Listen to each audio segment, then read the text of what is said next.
kasih karunia dan damai sejahtera dari Allah Bapa dan dari anaknya Tuhan Yesus Kristus menyertai kamu. Amin.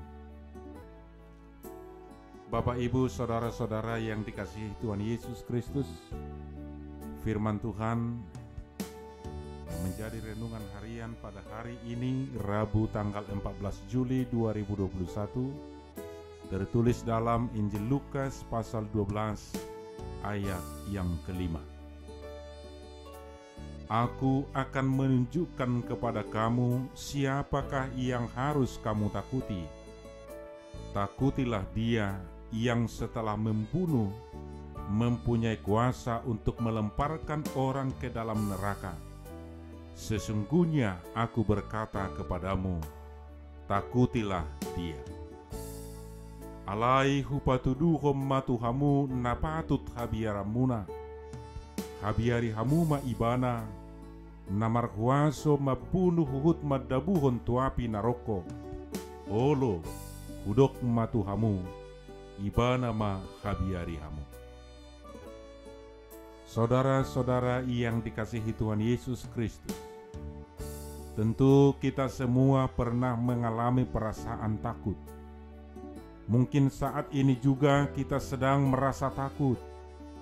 Takut akan kesehatan kita, takut akan masa depan kita, takut akan kehilangan pekerjaan, takut akan kuasa dunia, takut akan ancaman virus corona, virus COVID-19 yang telah membuat banyak orang kehilangan nyawa hingga pada saat ini. Memang perasaan takut adalah sifat manusiawi, apalagi terhadap hal-hal yang mengancam hidup kita.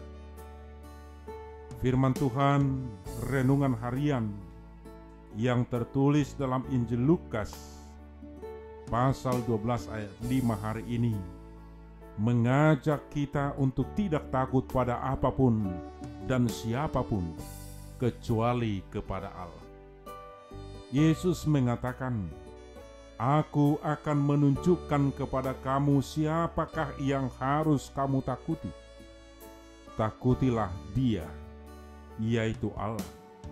Yesus berkata demikian sebab Tuhanlah yang memberi, memelihara, dan yang akan menyelamatkan hidup kita. Saudara-saudara yang dikasihi Tuhan Yesus Kristus, Tuhan meminta murid-muridnya untuk tidak takut dan khawatir akan ancaman dunia ini.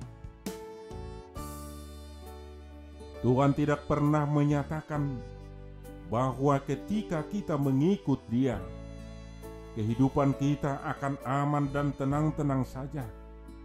Justru Tuhan mengatakan kepada kita untuk menyangkal diri kita dan memikul salib ketika kita mengikut Tuhan. Ini berarti ada harga yang harus dibayar dalam mengikut Tuhan. Sepanjang sejarah perjalanan gereja di Indonesia, bahkan di dunia ini, penganiayaan selalu ada dalam periode-periode pertumbuhan gereja. Semakin gereja dianiaya dan ditekan, semakin juga gereja bertumbuh dan berkembang. Justru ketika tidak ada ancaman dan tekanan, di situ pula gereja perlahan-lahan menjadi mati. Saudara yang dikasihi Tuhan Yesus Kristus, Tuhan Yesus mengajak murid-muridnya untuk tidak khawatir menghadapi aniaya. Tuhan mengatakan agar murid-muridnya tidak takut terhadap ancaman dari manusia, tetapi mereka harus lebih takut kepada Tuhan. Manusia hanya dapat membunuh tubuh jasmani, tetapi Tuhan dapat membunuh tubuh jasmani dan juga memasukkan kita ke dalam penderitaan kekal, yaitu neraka. Rasa takut terhadap semua yang mengancam kehidupan akan dikalahkan oleh ketakutan kepada Dia, Sang Pemberi hidup. Iman membantu kita semua sadar dan mengenal ketakutan yang membawa kehidupan sejati. Takut kepada Allah akan terlihat dan nyata dengan sikap ketaatan kita akan perintah-perintahnya. Maka hanya Tuhan sajalah yang harus kita takuti, karena Dialah pemilik hidup kita. Dan sebagai wujud nyata bahwa kita takut kepada Allah akan terlihat melalui ketaatan kita terhadap Tuhan yang kita sembah. Amin. Kita berdoa. Ya Allah Bapa kami di surga, kami bersyukur di dalam Yesus Kristus atas penyertaan-Mu. Firman Tuhan pada hari ini mengingatkan kami, biarlah kami hanya takut kepadamu melalui ketaatan kami akan perintah dan hukum-Mu. Mampukan kami Tuhan untuk dapat menghidupi firman-Mu. Di dalam Kristus Yesus kami berdoa. Amin.